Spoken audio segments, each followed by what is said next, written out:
दोस्तों नमस्कार, आप सभी का स्वागत है आज के इस वीडियो में। 50 इंपॉर्टेंट क्वेश्चंस का ये वीडियो रहेगा। भारतीय इतिहास एवं कला संस्कृति से किसी भी आप ऐसी परीक्षा की तैयारी कर रहे हो जिसमें सामान्य अध्ययन इतिहास या आप तैयारी कर रहे हो यूपी टेट सुपर टेट की, तो ये वीडियो आपके लिए ही है। 50 क्वेश्चंस का ये टेस्ट लगाइए, चेक करिए 50 में आप कितने प्रश्नों का आंसर पहली बार में ठीक कर पाते हैं। और पहली बार हमने इसलिए कहा क्योंकि 50 क्वेश्चंस पढ़ाने के बाद इसका क्विक रिवीजन कराया जाएगा 5 मिनट में म्यूजिक के साथ। तो चलिए शुरू करते हैं पहले क्वेश्चन से। 18वीं सदी में भारत के एक महान शासक जो विख्यात राजनेता, कानूनविद, समाज सुधारक, साथ ही बहुत बड़े खगोल शास्त्री एवं वैज्ञानिक भी थे, इनका नाम आपको बताना है। क्वेश्चन नंबर 1 आंसर क्या होगा यहाँ पे? टीपू सुल्तान जयसिंह प्रथम, सवाई जयसिंह द्वितीय, महाराजा सूरजमल। आंसर क्या होगा इसका? बिल्कुल सही जवाब है यहाँ पे जयसिंह द्वितीय। जयसिंह द्वितीय जो हैं ये एक महान शासक, विख्यात राजनेता, समाज सुधारक और खगोल शास्त्री भी थे। आगे बढ़ते हैं अगले प्रश्न के लिए। प्रश्न संख्या 2, हड़प्पा कालीन स्थल कालीबंगा का शाब्दिक अर्थ क्या है? काला पत्थर, काली चूड़ियां, काले मटके, काले मनके। कालीबंगा का शाब्दिक अर्थ होता है काली चूड़ियां। ऑप्शन नंबर बी सही होगा। संगीत यंत्र तबला का प्रचलन किसने किया? तानसेन, अमीर खुसरो, बैजू बावरा, जाकिर हुसैन। तीसरा प्रश्न आपके सामने, उत्तर होगा यहां पे अमीर खुसरो, ऑप्शन नंबर बी। भारतीय राष्ट्रीय कांग्रेस की प्रथम महिला अध्यक्ष कौन थी? प्रश्न संख्या 4। तो एनी बेसेंट महोदया भारतीय राष्ट्रीय कांग्रेस की प्रथम महिला अध्यक्ष थी। निम्नलिखित सत्याग्रहों में किसका नेतृत्व महात्मा गांधी जी के द्वारा नहीं किया गया? क्वेश्चन नंबर 5 आंसर होगा यहां पे बारदौली सत्याग्रह।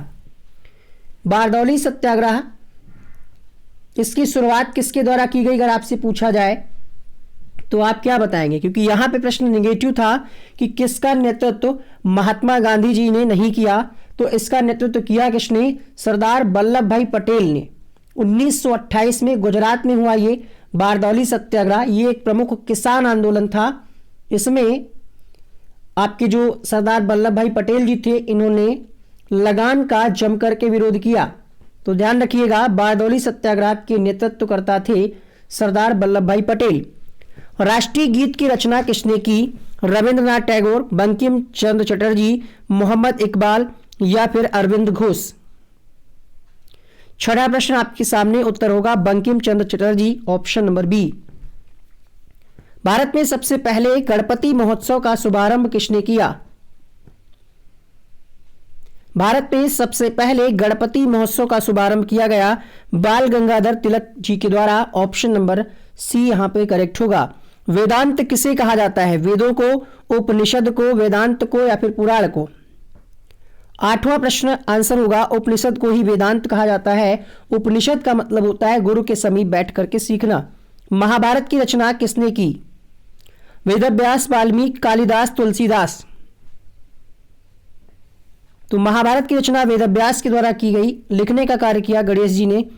वह बालक कौन था जो बचपन में भैंस चराता था? एक गुरु ने उसे युद्ध कला एवं राजनीति की शिक्षा दी, शासक बनाया, बाद में वह भारत का प्रथम महान सम्राट बना। क्वेश्चन नंबर 10 इंपॉर्टेंट प्रश्न आपकी परीक्षा के लिए। आंसर होगा यहां पे सम्राट समुद्रगुप्त। निम्नलिखित में से किसने टका नामक चांदी का सिक्का चलाया? प्रश्न संख्या 11।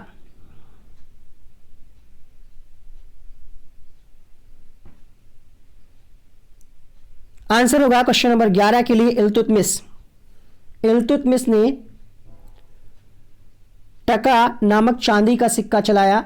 और अगर हम बात करें इल्तुतमिश के बारे में और ज्यादा डिटेल से, तो दिल्ली सल्तनत में शमसी वंश का एक प्रमुख शासक थे। इनका नाम था शमसुद्दीन इल्तुतमिश। ठीक है, आगे बढ़ते हैं। और अगर हम बात करें तो इन्होंने 1211 से 1236 ईस्वी तक शासन किया। क्वेश्चन नंबर 12 आपके सामने, अंग्रेजों के द्वारा किस वर्ष में अपनी राजधानी कलकत्ता से दिल्ली स्थानांतरित की गई? 12वां प्रश्न आपके सामने 1858, 1912, 1919, 1935। 1912 में राजधानी जो है कलकत्ता से दिल्ली ट्रांसफर हुई। ऑप्शन नंबर बी के साथ जाएंगे हम। किस वंश के सुल्तानों ने सबसे अधिक समय तक भारत में शासन किया? खिलजी वंश, लोधी वंश, दास वंश, तुगलक वंश। आंसर होगा यहां पे तुगलक वंश के सुल्तानों ने सबसे अधिक शासन किया भारत में। तुगलक वंश के बारे में अगर हम बात करें, आपसे प्रश्न पूछ सकता है कि तुगलक वंश के संस्थापक कौन थे, तो आप क्या बताएंगे? या तुगलक वंश के अंतिम शासक कौन थे? तो अंतिम शासक थे नासिरुद्दीन महमूद, तुगलक वंश के अंतिम शासक थे। लेकिन अगर आपसे पूछ ले कि इसमें कौन कौन से मेन जो है शासक हुए, तो तुगलक वंश जो है ये 1320 से लेकर के 1414 तक दिल्ली की सत्ता पर राज किया इन्होंने। ठीक है, इसमें से नाम आते हैं गयासुद्दीन तुगलक, मोहम्मद बिन तुगलक और फिर फिरोज शाह तुगलक। फिर इसके बाद क्या हुआ? तुगलक वंश का पतन शुरू हो गया। त्रिपिटक क्या है? गांधी जी के 3 बंदर, ब्रह्मा विष्णु महेश, महावीर के 3 नगीने, बौद्ध धर्म का साहित्य। तो बौद्ध धर्म का साहित्य है ये त्रिपिटक। ऑप्शन नंबर डी सही होगा। जब ब्रिटेन की ईस्ट इंडिया कंपनी की स्थापना हुई तब भारत का बादशाह कौन था? Question number 15, Aurangzeb, Jahangir, Shahjahan, Akbar. Answer होगा यहां पे अकबर के साथ। ऑप्शन नंबर डी सही होगा। दिल्ली की प्रथम शासिका कौन थी? रजिया सुल्तान, नूरजहां, मुमताज, हजरत बेगम। दिल्ली की पहली शासिका कौन थी? सही जवाब होगा यहां पे रजिया सुल्तान। अगला प्रश्न देखिएगा। वीडियो पसंद आए तो लाइक जरूर कीजिएगा। निम्न में से किसने कुतुब मीनार के निर्माण में योगदान नहीं दिया? क्वेश्चन नंबर 17 आपके सामने।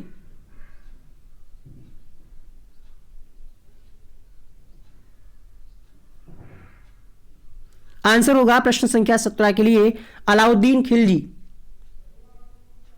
कुतुब मीनार का अगर आपसे पूछ ले वास्तविक नाम क्या है, तो क्या बताएंगे आप?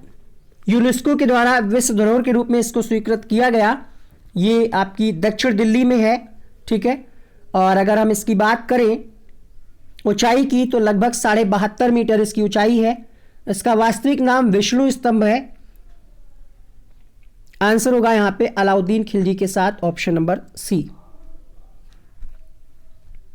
अगला प्रश्न देखिएगा। सम्राट अशोक के अभिलेखों में उल्लिखित अशोक की राजधानी कौन थी?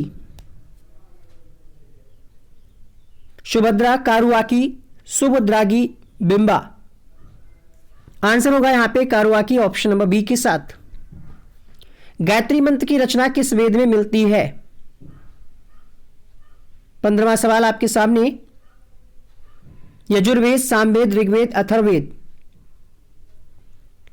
तो गायत्री मंत्र की रचना ऋग्वेद में मिलती है। ऑप्शन नंबर सी करेक्ट होगा। अगला प्रश्न देखिएगा। किस मुस्लिम शासक के सिक्कों पर देवी लक्ष्मी की आकृति बनी है? मोहम्मद गौरी, अकबर, अलाउद्दीन खिलजी, मोहम्मद बिन तुगलक। किस मुस्लिम शासक के सिक्कों पर देवी लक्ष्मी की आकृति बनी है? सही जवाब होगा प्रश्न संख्या 20 के लिए यहां पे Mohammad Ghori. Option number A के साथ जाएंगे। सत्यमेव जयते किस उपनिषद से लिया गया है?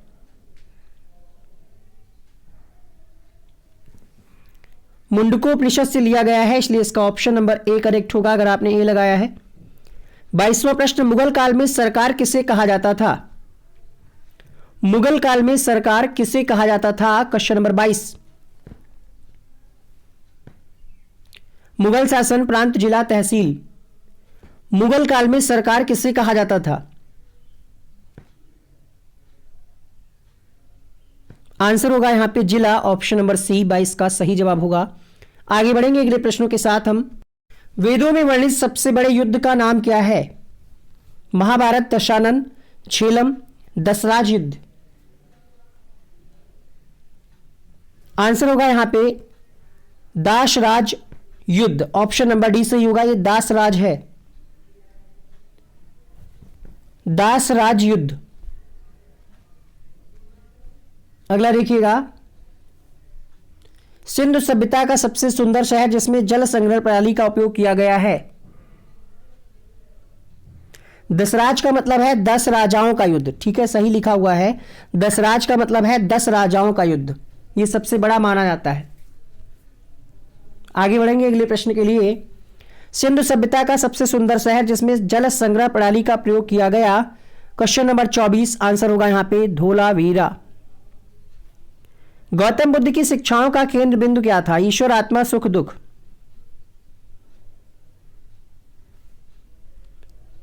पच्चीसवां प्रश्न आपकी स्क्रीन पे, उत्तर होगा यहां पे ऑप्शन नंबर डी, अर्थात दुख के साथ।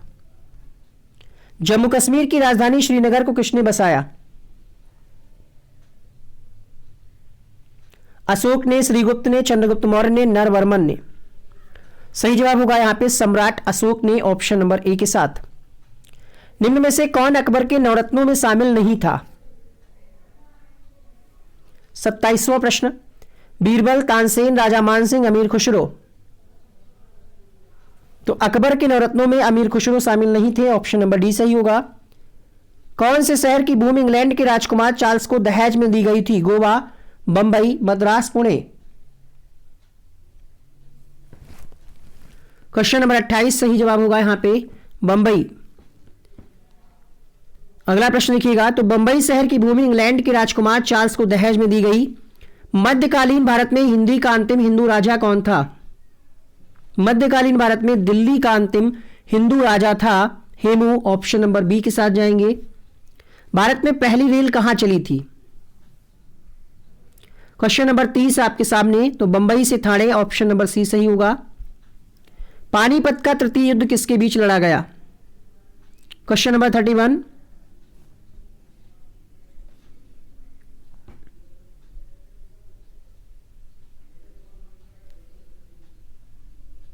सही जवाब होगा प्रश्न संख्या 31 के लिए मराठा तथा अहमद शाह अब्दाली के मध्य।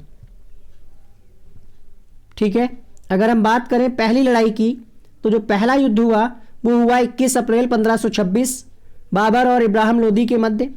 दूसरा युद्ध हुआ 1556 में 5 नवंबर 1556 बैरम खां और हेमू। तीसरा हुआ मराठा एवं अहमद शाह 14 जनवरी 1761। तीनों नोट करिएगा। खालसा पंथ की स्थापना किसने की? गुरु अर्जुन देव ने, गुरु गोविंद सिंह ने, गुरु नानक ने, गुरु तेज बहादुर ने। 32 आंसर होगा यहां पे प्रश्न संख्या 32 के लिए गुरु गोविंद सिंह ने, ऑप्शन नंबर बी के साथ। भारत छोड़ो आंदोलन के प्रस्ताव का प्रारूप किसने तैयार किया?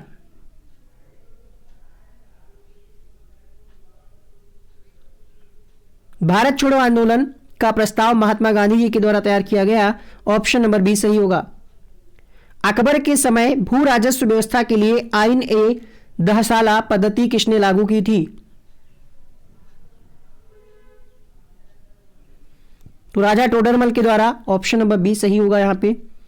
भारत में दास नहीं होते एवं 7 जातियां पाई जाती हैं, पॉलीवृथा का प्रशासन 6 समितियों के द्वारा चलाया जाता है, यह कथन किसका है?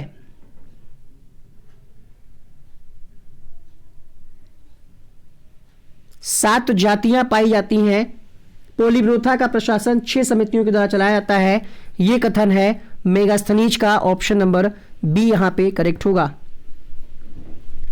भारतीय राजचिन्ह अशोक स्तंभ किस स्तंभ से ग्रहण किया गया है?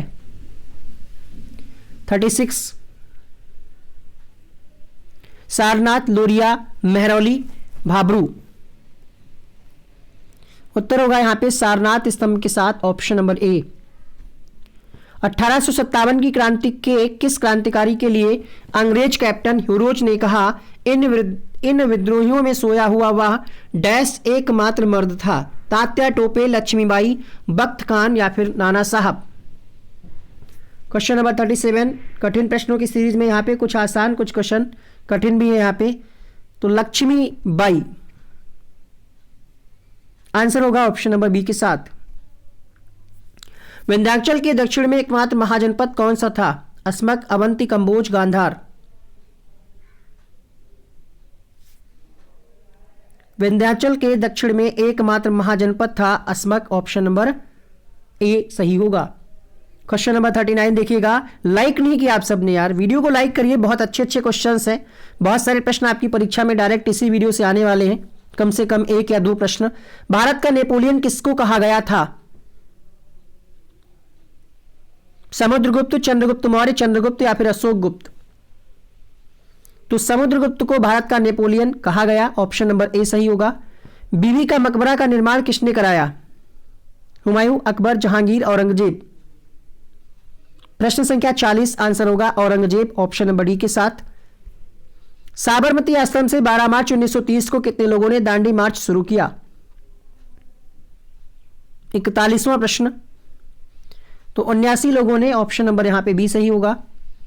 किस राजवंश ने प्रसिद्ध खजुराहो में मंदिर बनवाए? Question number 42। तो चंदेल वंश के शासकों ने खजुराहो में मंदिर बनवाए। माता पिता की इच्छा के बिना वर वधु एक दूसरे के गुणों से प्रभावित होकर जो प्रेम विवाह करते थे, प्राचीन भारत में उसे कौन सा विवाह कहा जाता था? मोस्ट इंपॉर्टेंट प्रश्न, क्वेश्चन नंबर 43। गांधर्व विवाह, राक्षस विवाह, असुर विवाह, आर्ष विवाह? तो पहले प्राचीन भारत में उसको गांधर्व विवाह के नाम से जाना जाता था। भारत के वे उग्रवादी नेता जो प्रसिद्ध दार्शनिक थे जिन्होंने ऑरोविल्ले आश्रम स्थापित किया, जिन्हें 1943 में साहित्य, 1950 में शांति के लिए नोबेल पुरस्कार मिला, उनका नाम आपको बताना है 44वें प्रश्न में। लाला लाजपत राय, बाल गंगाधर तिलक, बिपिन चंद्रपाल, अरविंद घोष? सही उत्तर होगा यहां पे अरविंद घोष के साथ, option number D. Simon commission का समर्थन किसने नहीं किया? प्रश्न संख्या 45। बस 5 प्रश्न और उसके बाद रिवीजन वाला पार्ट मिस मत करिएगा, ताकि जो प्रश्न आपके गलत हुए हैं वो दोबारा में गलत ना हो। प्रश्न संख्या 45। आंसर होगा यहां पे भारतीय राष्ट्रीय कांग्रेस। कश्मीर की शासक रानी दिद्या के संबंध में कथन असत्य कौन सा है? रानी दिद्या के समय महमूद गजनवी ने कश्मीर पर आक्रमण किया। रानी दिद्या का नाम सिक्कों पर अंकित मिलता है। रानी दिद्या को एक ग्वाले तुंगा का प्रधानमंत्री बनाया गया। कल्लड़ की रजतरंगड़ी में रानी दिद्या का उल्लेख मिलता है। पहली बार आप सुन रहे होंगे इस क्वेश्चन को।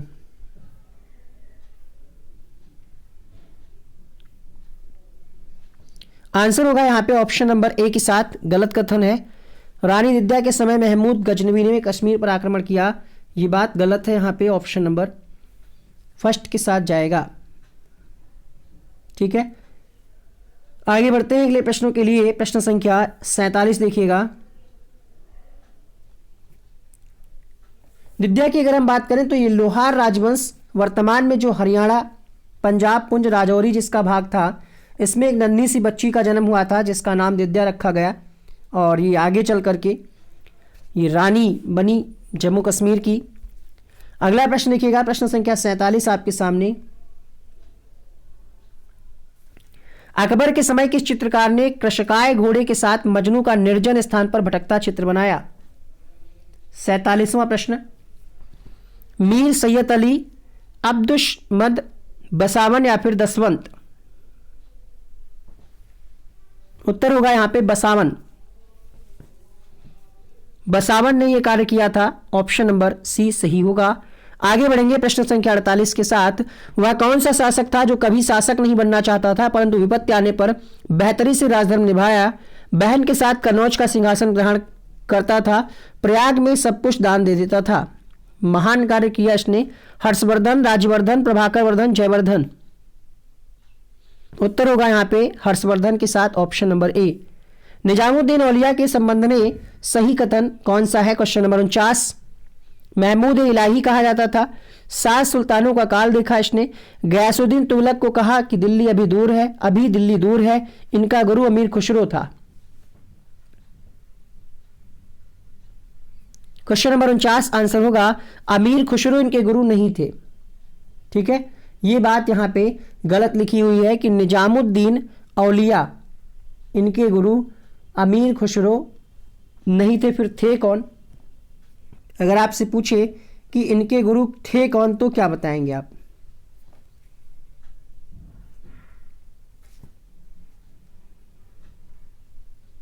इनके गुरु का नाम था बाबा फरीद। और इनका पूरा नाम था ख्वाजा हजरत निजामुद्दीन औलिया। बदायूं उत्तर प्रदेश में इनका जन्म हुआ था, दिल्ली में इनकी मृत्यु हुई और ये चिश्ती संप्रदाय के चौथे संत थे। ठीक, अमीर खुसरो हजरत निजामुद्दीन के शिष्य थे, लेकिन अमीर खुसरो जो है निजामुद्दीन औलिया के गुरु नहीं थे। चार मीनार के लिए सत्य कथन कौन सा है? प्रश्न संख्या 50। अलग ही आपको दिख रहा होगा।